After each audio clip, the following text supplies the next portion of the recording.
Welcome to Shore Perspectives, a community feature of WESR Radio, highlighting the spirit of the shore from those who call it home. My name is Marjory Richard. I'm to the age now of 97 as of today. I keep saying I don't know why the Lord has me here, but there's a reason, and I'm going to go right along with him. I'll take the ride too. You have been really living life to the fullest. In your retirement, you have not decided, oh, I'm just not going to do anything. You've been volunteering. You've been active. Tell me a little bit about the volunteering that you've been doing. Well, I haven't done it now with COVID. Just before COVID is when I stopped. But all it was I don't have a whole lot of knowledge of nursing homes and that, but the people in it, I could tell which ones I could talk to easy, which ones I had to be careful of what I said, and things like that. And so that's what we did. I walked around the halls, and if they were playing a game, maybe I'd enter in. Some days the one that it's in charge of the day would ask me to take over with a bingo or something like that. So it was all minor things, but I loved them, and of course I brought cookies in to all the offices. There was 4 offices at that time, and I'd bring a bag of cookies for each one of them to share with whoever they wanted.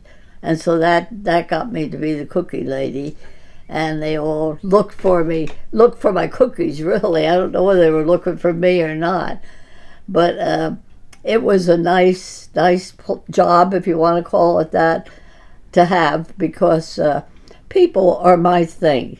I just like people. That's all I can say. You know, for somebody, they once they know me, they know what type of person I am. Big loud mouth. Now, I love to talk. I love to cook. I just, the last 2 years, I had a little girl named Glory Teedy, and she came to me in church. Every Sunday she'd come from her family was 7 children. There were 7. She was the 3rd one in line. And she'd always come over to my pew and stand there and talk to me. Here's an old lady and a young girl. And she started putting the red wax that you have for lipstick. Her mother wouldn't let her use lipstick, but she'll let her put that on. And so we got to talking. And then I invited her to my house, and I said, we could bake or do whatever you want there. And so she came, ended up, she baked. And I sat back and talked to her while she baked.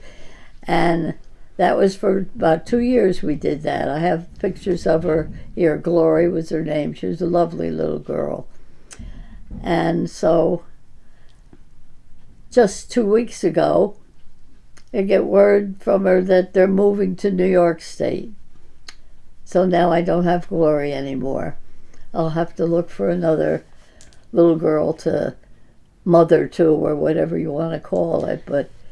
And their family was very, very nice. They understood everything.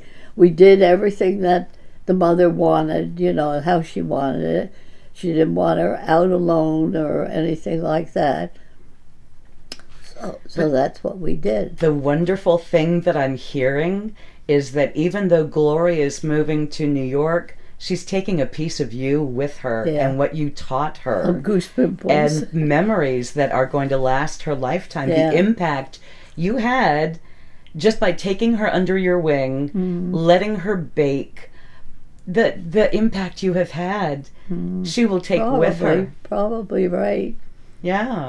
But also I've got some of her in me.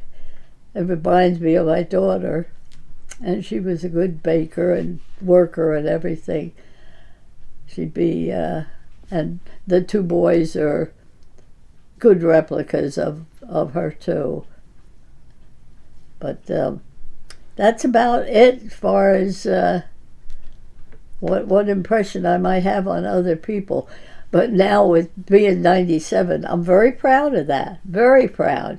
My father was, well, both my mother and dad died at 84. when my father was 80, I said, "You're not supposed to be driving. Nobody drives at 80." And so he, not right then, but he soon gave up his driver. And now I can see him up in heaven say, "Girl, I think you're a little past 80. What are you doing driving?" You know? Oh. If you were to give advice to somebody who's facing challenges in life from your 97 years of experience, what encouragement would you give them? Well, first of all, the Lord. If they don't know the Lord or even a little bit about Him, do they believe that He's there and He's watching us all the time? And some of these people, to me too, will make remarks about how beautiful the flowers are this time of the year or whatever's out there. And yet they say they don't know the Lord. There's no God. How can they say that? It just, to me, that I want to so bad jump out at them, but I don't. I'm trying to hold it in and show them how I am, and can they see the Lord through me, maybe? And I know that He's got something planned, but I don't know, is it going to be a lodge? Is it going to be a boat? Is it going to be what? What is it that He's putting me in there for? Might just be the nursing home. Stay with that. I don't know. There's something that He has that's supposed to be there for me. It blows my mind to think that I feel so good. I am so good. I look at other 97, 95, 90-year-olds. They're all bent over and just don't look like they're enjoying life at all.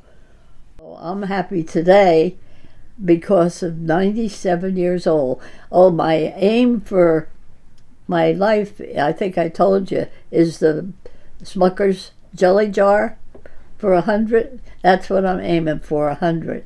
And we'll see if the Lord okays it, or if He'll just maybe set me up in an old log cabin up there until that year comes around or something. I don't know what.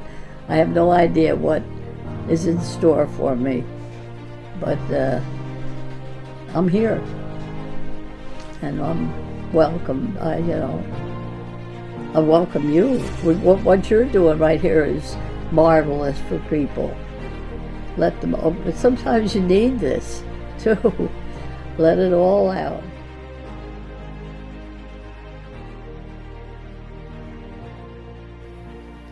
For Shore Perspectives and WESR Radio, I'm Kelley Gaskell.